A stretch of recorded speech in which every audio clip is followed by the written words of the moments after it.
青年強則國強，在國家安全及公民品格教育培訓時，巴黎校長提及過一句充滿力量嘅說話，相信就係今次培訓嘅重點。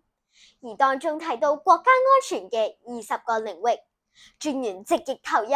回答問題，我亦都有機會發表對航天科技嘅理想。短短3個小時，令我增長不少公民知識及傳媒嘅素養，教識我如何做一個有素質嘅專員，深入了解國家安全嘅重要性。巴黎校長亦都講到勵志嘅歷史片段，明白到團結就是力量。五星紅旗係一段段歷史嘅見證，以身為中國人感到自豪。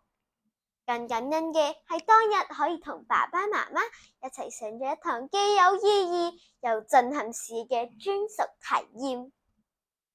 香港和祖國一脈相連，接受着祖國陽光的照耀，我會用實際的行動推廣愛國情懷，分享培訓所學到的知識，維護國家安全是公民的責任，守護我們的家園。謝謝大家。